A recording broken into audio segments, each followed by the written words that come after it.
Okay भाई, तो हम कर रहे हैं क्वेश्चन नंबर 14 चैप्टर नंबर 6 का एफएम का। यहाँ पे ये लोग कह रहे हैं कि एक स्ट्रीमलाइन है, फ्लो फील्ड कॉन्सेंट्रिक सर्कल। अब देखो, ये सर ने बोला था कोई भी आर्बिटरी कर्व है ना, अगर कोई भी कर्व है भले सर्कल है या नहीं है, आप उसको किस तरह सॉल्व करोगे। थोड़ा सा पोर्शन लिया उसका, टेंजेंशियल, रेडियल, और इस तरह करके आप सॉल्व करोगे। और यहाँ पर ऊपर इसकी सारी चीज़ें दी हुई हैं। ये देखो आर्बिट्रेरी कर्व आ गया आपका।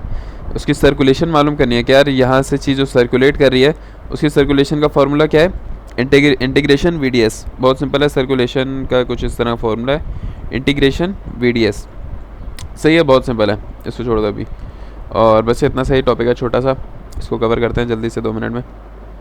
आपको क्या गिवन है यहाँ पे, कुछ भी नहीं गिवन। आपने बस सर्कुलेशन निकालनी है in the given region A B C D A. सही है, यहाँ पे आपने सर्कुलेशन मालूम करनी है।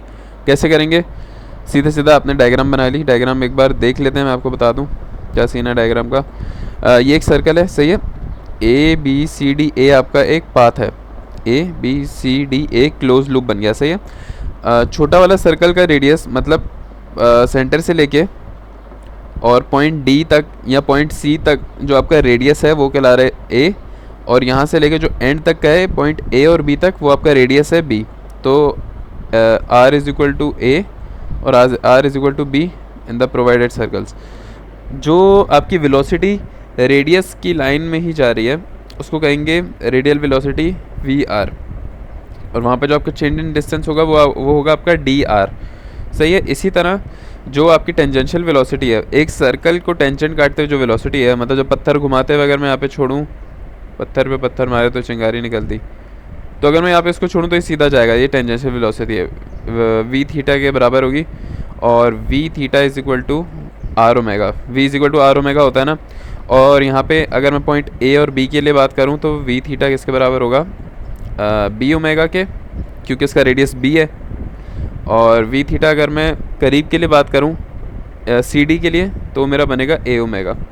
सही है, ये बन गई बेसिक चीज़ें। और अगर यहाँ पे इनका बन जाएगा डी थीटा करके बनेगा, ये मैं बताता हूँ कैसे बनेगा, आगे देखते हैं इसको। तो यहाँ पे मैंने चीज़ें लिखती हैं, s is equal to r theta होता है, सही है, और s is equal d s is equal to r d theta बन जाएगा आपका। और फिर रेडियस आप कौन सा रखोगे, ए बी के लिए बी रख दोगे और सी डी के लिए ए रख दोगे। ये डॉटेड का मतलब ये है कि यहाँ से यूँ जा रहा है, कॉम्प्लिकेटेड ना हो इसलिए यहाँ पे डॉटेड फॉर्म में बनाया हुआ है इसको। तो ये आपका शुरू हो गया, आपने सर्कुलेशन के लिए सिंपल फार्मूला रखा, नीचे इंटीग्रेशन में लिमिट डाली साइक्लिक कि हमारी जो इंटीग्रेशन है वो ए बी सी डी ए हो रही है। अभी आपने सिर्फ समझना है, पीछे की लॉजिक छोड़ो, अभी मैं सिर्फ बता रहा हूँ आपको। क्या इंटीग्रेट कर दिया कि हमारी सर्कुलेशन जो है वो ए से लेके वापस ए तक आई है, क्लोज लूप की हमने लेनी है साइक्लिक। तो जब नीचे लिखी होती है तो हम इसको ब्रेक करते हैं लिमिट में, ए से बी, देखो ए से बी से सी से डी से वापस ए से बी से सी से डी से ए, वीडीएस वीडीएस वीडीएस वीडीएस सबके साथ आ जाएगा, प्लस आ गया, ब्रेक हो गया। अब आपने ये देखना ए से बी में क्या हो रहा है, मतलब हर लाइन में आपने देखना चल क्या रहा है। तो सबसे पहले आपने 2 चीज़ों में ब्रेक करना है कि रेडियल है या टेंजेंशियल सीन चल रहा है आपके पास, सीन पार्ट चल क्या रहा है यहाँ पे। तो सबसे पहले मैं अगर मैं ए से बी देखूँ, ए से बी मुझे पता है कि मेरा ए से बी टेंजेंट जा रहा है ना, तो यहाँ पर मेरी जो वेलोसिटी है वो बराबर होगी वी थीटा के, सही है, और जो मेरा रेडियस है वो बराबर होगा बी के, और डी एस मेरा बराबर हो जाएगा आर डी थीटा के। ओके, वी थीटा डाल दिया, आर डी थीटा डाल दिया, आर की जगह मैंने बी क्यों रखा, क्योंकि ये रहा बड़े वाले सर्कल के लिए, सही है। और यहाँ पे आपकी क्योंकि डी एस से डी थीटा आ गया तो आपकी लिमिट चेंज करना ज़रूरी है, जो डी होगा उसी की लिमिट आई है। तो हम डी देख लेते हैं क्या चल रहा है। यहाँ पर आपने 2 एंगल्स में आपको शुरू में बताना भूल गया, ये न्यूट्रल एक्सिस है आपका, सही है।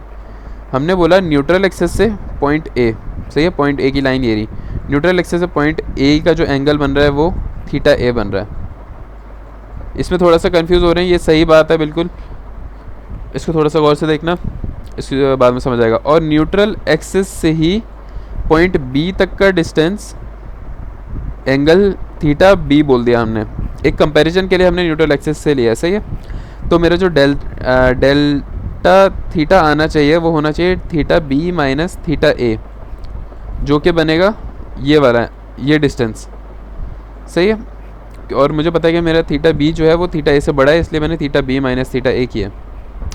तो मैंने आपको पहले लिमिट बता कहाँ से कहाँ तक जा रहा है, ए से बी तक, तो थीटा ए से थीटा बी तक जा रहा है, प्लस सी से डी की बात करते हैं, ओ बी से सी, ए से बी, बी से सी। अब ये कौन सी वेलोसिटी यहाँ पे, वेलोसिटी बराबर हो जाएगी वी रेडियल के, क्योंकि ये अक्रॉस रेडियल जा रहा है, रेडियस जा रहा है, यूँ नहीं जा रहा, ये यूँ अक्रॉस रेडियस जा रहा है। इसको वी आर किया और डी एस को हमने क्या रख दिया, सीधे सीधा डी आर रख दिया, जो मैंने ऊपर आपको बताया था कि डी एस बराबर हो जाएगा डी आर के, रेडियल के लिए।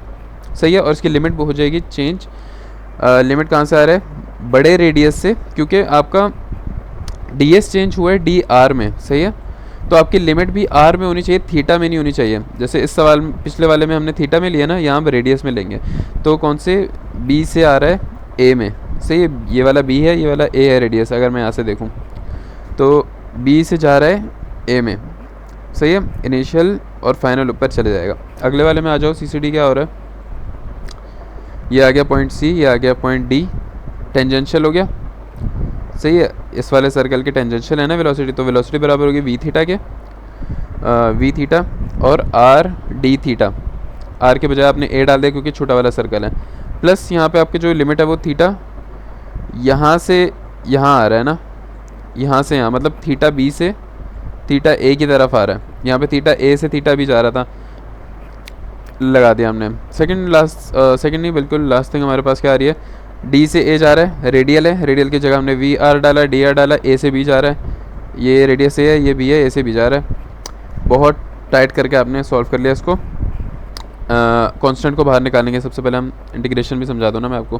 कांस्टेंट क्या क्या हमारे पास, वी थीटा, वी थीटा का मतलब ये नहीं है वी मल्टीप्लाई बाय थीटा नहीं है, वी थीटा का मतलब डिनोशन है वी थीटा, ये है वी थीटा, और वी आर का मतलब भी डिनोशन है कि टेंजेंशियल और रेडियल है।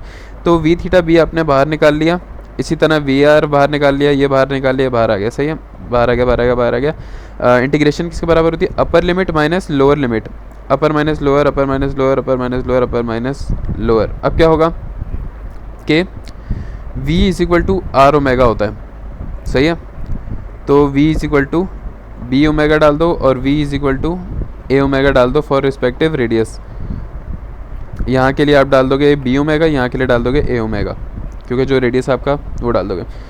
हमने ये डाल दिया तो हमारा बन गया क्या, बी स्क्वायर ओमेगा, अंदर हमने इनसे मल्टीप्लाई करा दिया। सही है, सब कुछ अंदर मल्टीप्लाई करा के जब खोलेंगे तो वी आर वाले कट जाएंगे आपके पास सारे, और यहाँ पर ये बच जाएंगे आपके पास।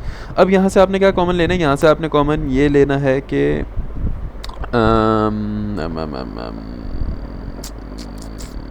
थीटा ए, यहाँ से आपने थीटा ए कॉमन लेना है और थीटा बी कॉमन निकाल लेना है, ये आ गया। और ओमेगा तो दोनों में से कॉमन आ जाएगा, ओमेगा सब में है ना, तो ओमेगा सब में से कॉमन आ गया और आपके पास बन गया एक चीज़ थीटा ए। अगर मैं ओमेगा सब में से कॉमन ले लेता हूँ तो यहाँ मुझे ओमेगा लिखने की ज़रूरत नहीं है। अगर मैं कॉमन लेता हूँ, मैंने यहाँ सब में से नहीं लिया, मैंने अलग अलग ले लिया।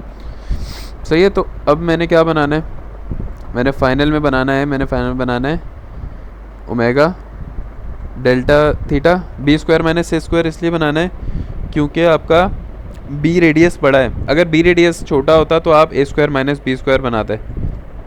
तो इसको ये सिंपल मैथ से सॉल्व कर लेना है, इस पर कोई मसला नहीं है, मैं समझा तो सकता हूँ। खैर वीडियो बहुत लंबी हो जाएगी, इसको सॉल्व करके देखना, बहुत आसान है, कुछ भी नहीं है। ओमेगा थीटा ए आ गया, जब बाहर निकाला तो बना ए स्क्वायर माइनस बी स्क्वायर, और थीटा बी निकाला तो B square minus A square निकाला। अब ये ए स्क्वायर माइनस बी स्क्वायर हो रहा है, ये B square minus A square हो रहा है, तो मैंने क्या किया, मैंने इसमें से माइनस बाहर निकाला, जिसकी वजह से हो जाएगा B square minus A square बन जाएगा। फिर मैं B square minus A square को जब कॉमन लूँगा तो मैं थीटा बी माइनस थीटा ए से डेल्टा थीटा ए भी निकाल लूँगा और ये मेरा आंसर आ जाएगा। ये मेरी डेरिवेशन कंप्लीट हो जाएगी, जो सवाल की डेरिवेशन है। सवाल ख़त्म हो गया, बाय बाय।